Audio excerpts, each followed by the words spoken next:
Co je UIC? Unipetrol Index Czech je veřejně dostupná cena pohonných hmot udávaná v korunách na 1000 litrů. UIC jsme začali publikovat v prosinci 2016, takže dnes už ho používáme 5. rokem. Jaký je rozdíl od původních formulových cen?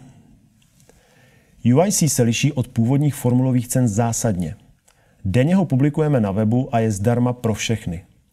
Můžete si například ověřit cenu nafty před 4 roky, zjistit dnešní aktuální cenu nebo třeba uzavřít smlouvu na několik příštích let.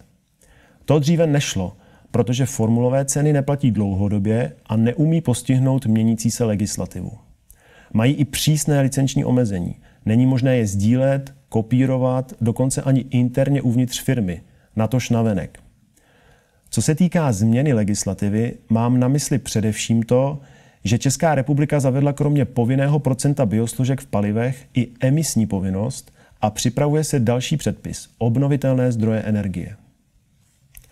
Jak UIC funguje? Každý pracovní den o půlnoci UIC aktualizujeme. Zákazník si odečte diskonty a zná okamžitě cenu. Žádné vzorce, příplatky, přepočítání, posílání a tak dále.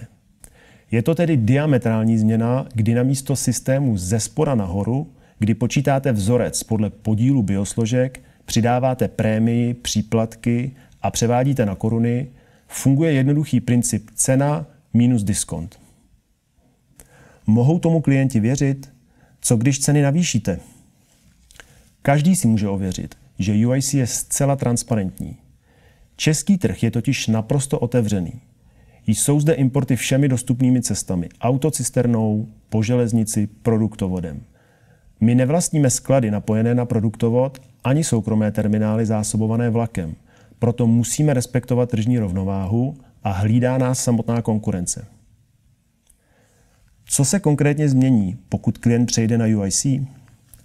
Přechodem na UIC se zákazník stává součástí promptního, veřejného a zcela jasného systému.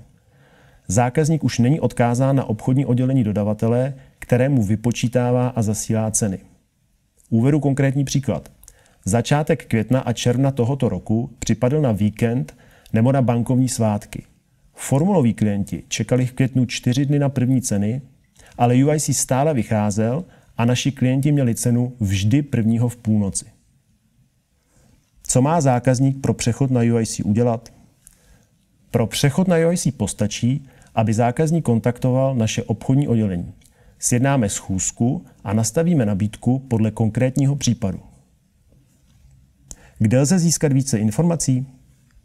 Veškeré informace týkající se UIC jsou uvedené přehledně na stránkách uiccheck.cz. A samozřejmě já nebo kdokoliv z našeho týmu obchodní jednotky rafinérie rád zodpoví vaše dotazy nebo detaily ohledně konkrétní nabídky.